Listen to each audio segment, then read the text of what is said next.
SIM while keeping your old number is a standard process, but it does require a bit of identity homework to prevent someone else from stealing your number, SIM swapping. The process varies slightly depending on whether your SIM is lost/stolen or simply damaged/upgraded. 1. Gather your requirements. Before heading to your carrier's store, make sure you have these ready. Valid government ID, this is non-negotiable, passport, driver's license, etc.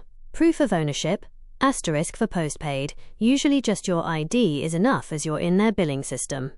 For prepaid, the original SIM bed/packaging if you still have it, or proof of recent top-up/load transactions. Affidavit of loss. If your SIM was lost or stolen, most carriers require a notarized affidavit of loss to prove you aren't trying to hijack someone else's number. The old SIM.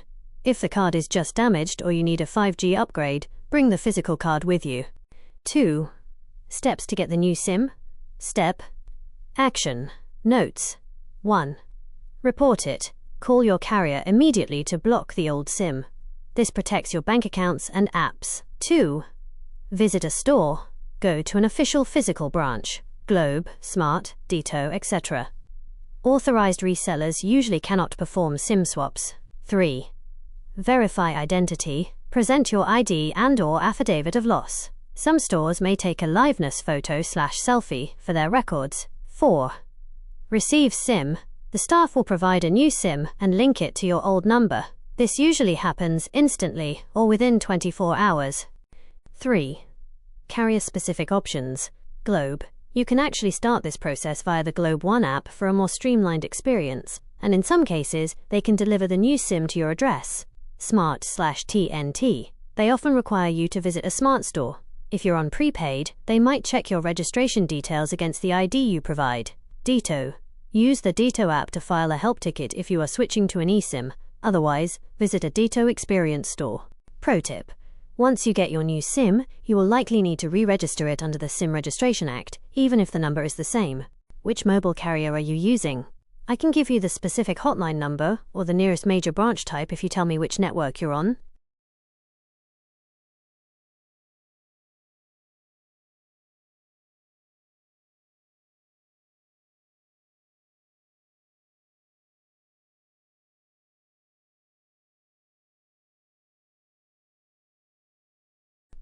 To get a replacement SIM in the Philippines, you need to bring at least one valid government-issued ID. Carriers are very strict about this due to the SIM Registration Act.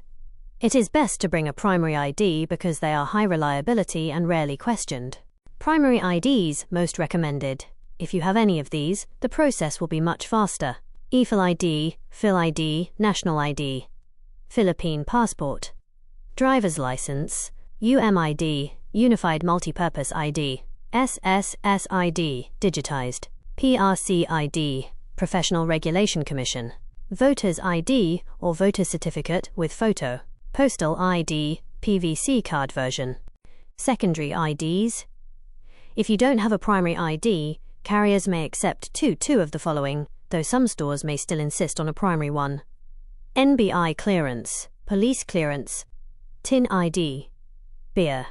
PhilHealth ID, Senior Citizen ID, PWD ID, Barangay Certificate, usually only as a supporting document. School ID for students. Company ID. Important reminders. 1. Check the expiry. Your ID must be current and not expired.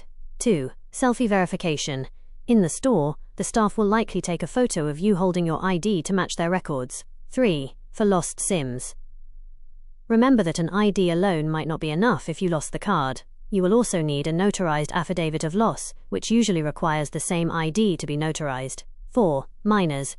If the SIM is for someone under 18, it must be registered under a parent or guardian's name, and that adult must present their ID.